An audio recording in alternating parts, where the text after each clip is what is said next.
Logistics and warehouse management is a multi-billion industry, and due to the COVID-19 pandemic, this sector is expected to grow even further in the next few years.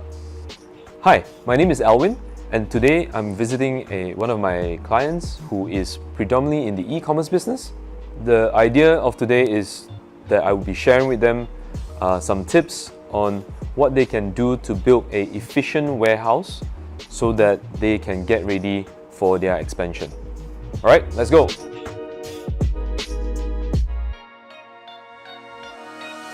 We first need to talk about your warehouse layout. So, let's say you have shelving. Maybe you have an inbound loading area and an outbound loading area, a receiving station and a packing station, and maybe an assembly or workstation where you can manufacture items or work on your bundlings for your business. So the first concept or the first step is to create zones or areas. This helps you organize your warehouse and increase work efficiency overall. This is especially true during the picking process because what you want to do is to be able to move things out of your warehouse as quickly as possible in the shortest amount of time. Now, there are two clear zones in this video, and there is A zone and B zone. Next, we define rows. This should be intuitive so that the items can be found easily and you can navigate around very quickly. More importantly, this should follow your picking patterns. Let's take a look at row 02. In this example, we define location based on columns and rows. So in this case, we have 9 locations. In this example, the location of the box highlighted is in Zone A, Row 02, Bay 102, Level B. Simple? Now, you can think of them as addresses to your storage. Now, let's make it more interesting. Within each of these locations, you can also have sub-locations. Example, in this location, you can have sub-locations 1, 2, 3, 4, 5 and up to 25. That means you have 25 smaller locations. Now, within these sub-locations, this is where you put your bins. For those of you who are new to bin or the concept of bin, you can think of a bin as a physical but permanent box that is stored in a sub-location. The bin will be used as your storage location. As you can imagine, you will probably be storing much smaller items or loose items, especially if you're in the e-commerce or B2C business. Then you can give the bin a number or a label in case you want to scan them later. Or in our case in SmartBee, we always use it as part of the warehouse management system. Now, this is known as a fixed bin location. There are two other types of bin location concepts. The next one is a loose or virtual bin. Unlike the first bin location, it is the items that are registered to this location. As you can guess, for this to work, the items must already be a serialized barcode or something equivalent. For example, a book that has a registered barcode. This can be a loose item.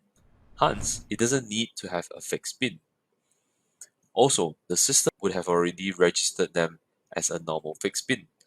But in reality, they are loose and the picker would know where to find them when needed.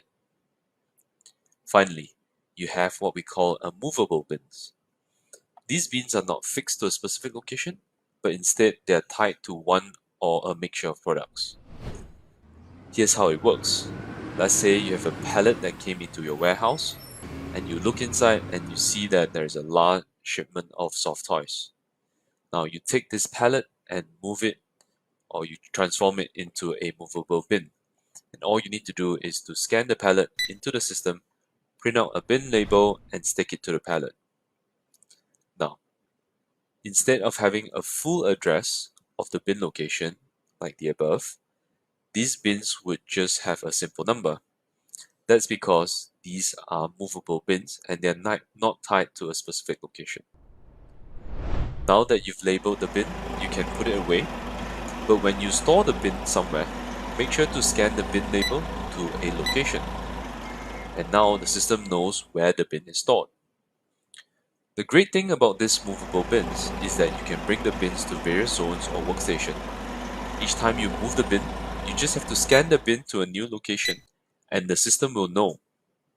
Once you're done with the work, you can either move the item back to the original or initial location, or you can move them somewhere else. Right? Easy. Now, just a quick recap. There are 3 types of bins that you can use in your warehouse, and these are fixed location bins, loose bins, and movable bins.